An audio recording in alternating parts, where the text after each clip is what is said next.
In this presentation, we will try to explore the conditional probability.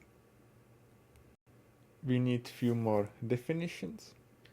So if I have a box that contains blue and red balls, then we will call this the population. Okay? And if we pick one ball out of the box, we will call that a sample. And the color of the ball will be observation. So population, all possible balls, sample is getting one, and observation is looking at the ball and seeing which one it is. Right, so here warm up. What's the probability that we will draw a blue ball, then replace it, and then we draw a red ball? You could think that we draw the blue ball, throw it back, and then draw a red ball. Right? So now this you can do the product. That first you draw a blue ball. It is 3 out of 7 times the red ball is 4 out of 7. Right? So 3 times 4 over 7 square would be the probability. 12 over 49. There is the second version. What's the probability that we will draw a blue ball, not replace it, and then draw a red ball? So first we draw a blue ball. That's 3 over 7. And now we are not replacing it. So when we draw the red ball, or we draw the second ball, we only have 6 balls left. Right? And moreover, we know that we drew a blue ball, so there are still 4 red balls. So for the second ball, subject to we already picked the first ball blue, the chance that the second ball is red is 4 out of 6. Right? So the total is 3 over 7 times 4 over 6. I will make it even more entertaining. So before we just pick a ball, we have to pick a box. We have 2 boxes, red box and blue box. And red box has orange and green balls, and blue box has orange and green balls. And then first we pick a box. With chance 40%, we pick a red box. With chance 60%, we pick the blue box, and then you randomly pick inside the box. Okay? So here is a question. What's the probability that we first pick blue box and then draw a green ball? Right. So first, what's the chance that we pick a blue box? It's 60% or 0.6 times. We do the product rule. How much do we need? Green ball. Subject to we already picked the blue box. So in the blue box we have 4 balls, 3 of them are green, so 3 out of 4. So the total thing is 0.6 times 3 over 4. Here's a entertaining part, a little bit more complicated. What's the probability that we draw a green ball? Right? Before it was easy, you just said, we can put all together the possible balls and say how many of them are green, how many of them are orange, and that would be easy. Here it's not quite the case. We first have to fix which box we pick, and then inside the box we pick the balls. Alright. So here the addition rule would be great, right? Because you first pick the red box or you pick the blue box, and those are different things to do. They are disjoint. So if you pick the red box, you have a chance of 40% of doing it, and inside the red box, chance that you pick a green ball is 2 out of 8. So the first probability that you sum up is 0.4 times 2 over 8. And then you add to it the other possibility that you first pick the blue box and then you pick green ball. So it is 0.6 times 3/4. So let's recap all together. The probability that we draw a green ball is 0.4 times 2/8 plus 0.6 times 3/4.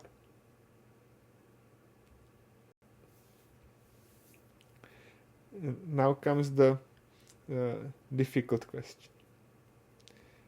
Suppose that in the end, after we pick the box and pick the ball, we have an orange ball. What's the probability that the box we chose was blue? Right? Does it make sense? You first choose the box and then choose the ball, and then you observe the color of the ball. And somebody told you that when they did it, they ended up with orange ball. And the question is, what's the chance that they picked it from the blue box? Right? It is not obvious how to solve such problem, right? You could say, oh, I have 1, 2, 3, 4, 5, 6, 7 orange balls. One of them is from the blue box, so 1 out of 7. But that's not the right thing, right? To begin with, you had much better chance to start with the blue box, right? If the boxes were the same chance, then this would be a good thing. But now the blue box has higher chance to be picked, so maybe it's more than that, right? So here is the Bayes theorem that comes to the rescue. Right? So what are we having? I want to know that what's the chance that I picked the blue box subject to I knew that the ball was orange. And the Bayes theorem is saying that what you need to calculate is what's the chance that the ball was orange subject to the box was blue times the chance the box was blue divided by the chance that ball is orange. Okay? And what you can notice is that the probabilities on the right are relatively easy to calculate. And we already did it. Right? So what's the probability of A? What's the chance that the blue box was chosen? It's 0.6. What's the probability that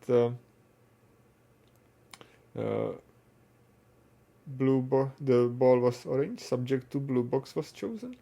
That's what we already did. That is 1/4, right?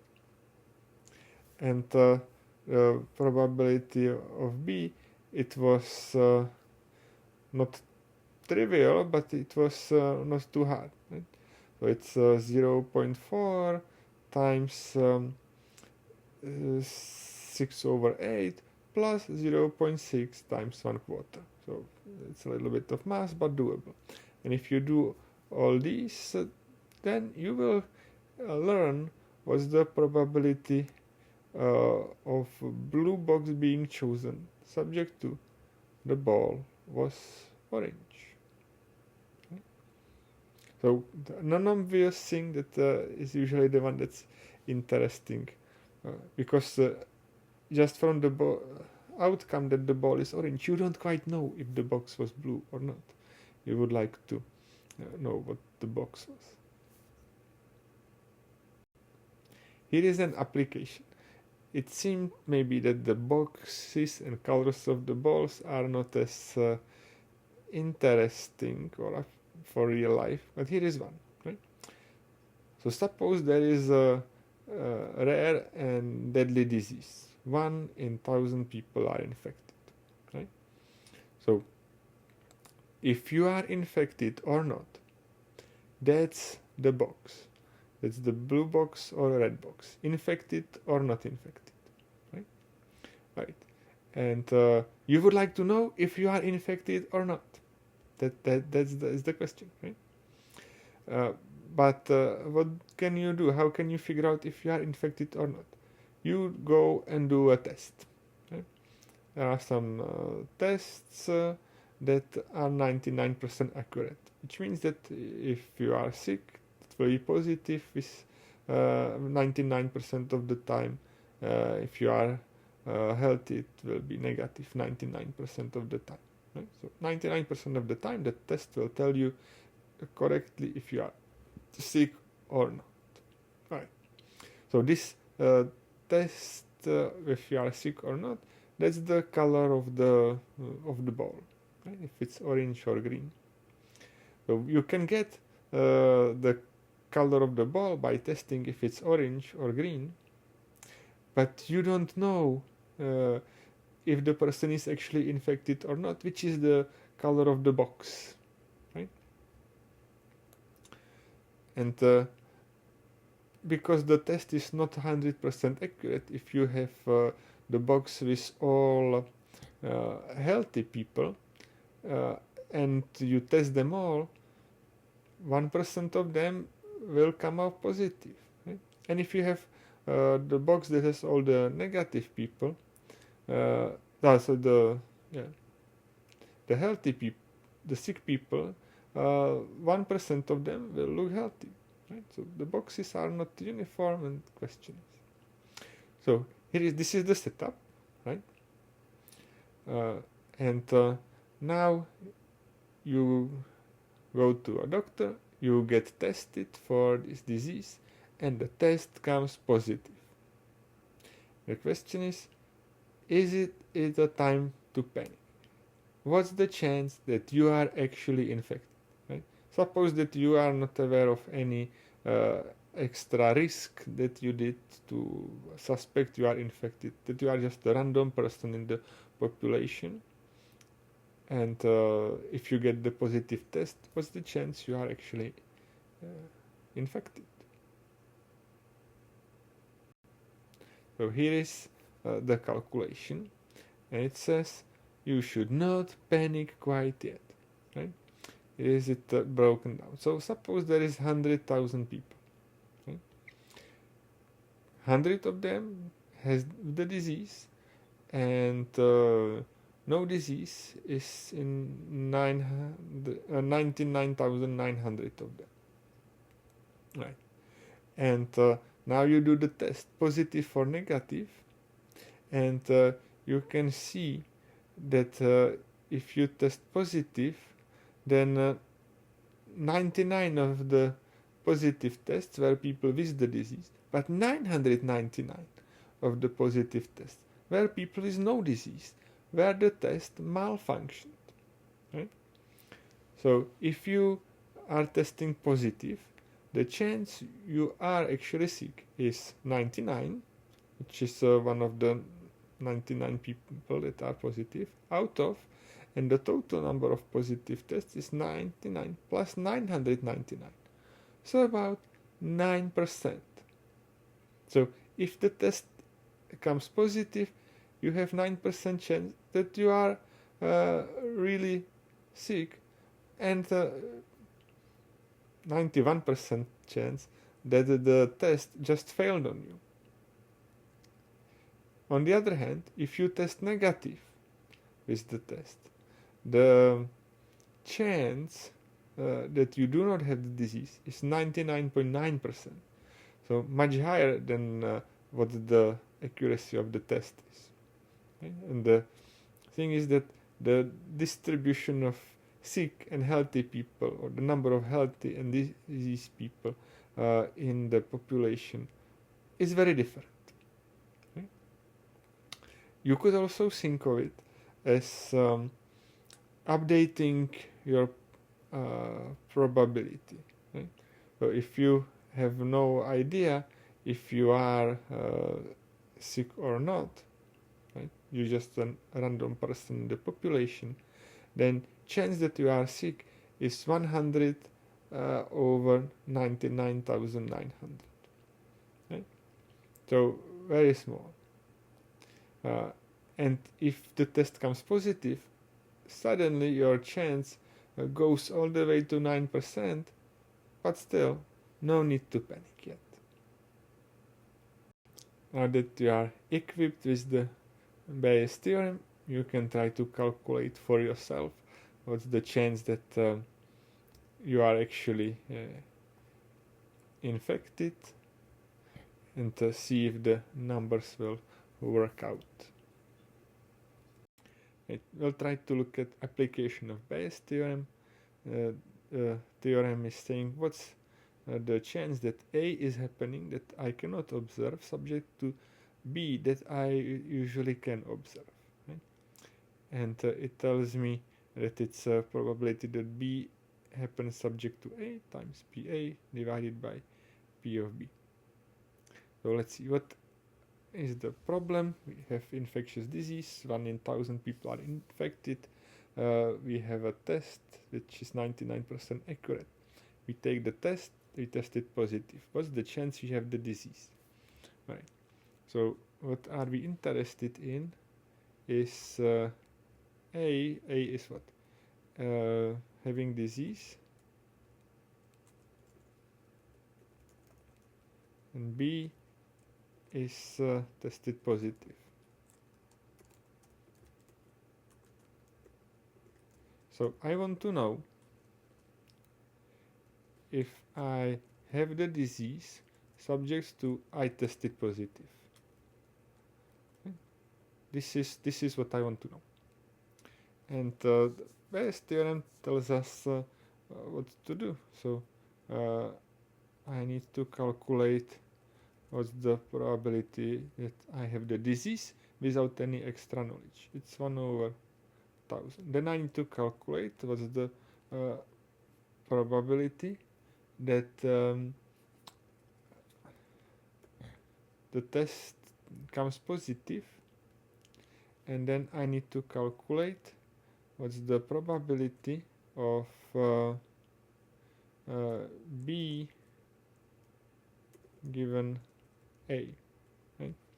What's the chance that I have a positive result subject to I am infected? So this one is easy. If I'm infected, then the test will be 99% correct. Now what's the chance I am B, which is what chance I test positive? So I have chance 1 in 1,000 to be positive, and if I am positive, the test will say with 99% chance that I am positive. The other option is I am negative, I don't have the disease, but the test makes an error and comes back positive. So now I here have disease, test positive, and test positive given disease. Right, and now I can use the Bayes theorem to calculate the P A given B. So PB given A times PA divided by PB.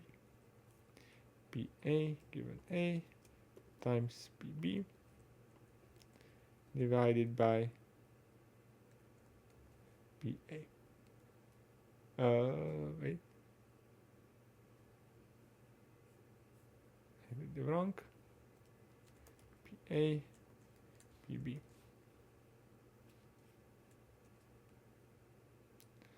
Alright, what's the thing? Capital. Hop. So the chance that one actually has the disease if the test was positive is about 9%.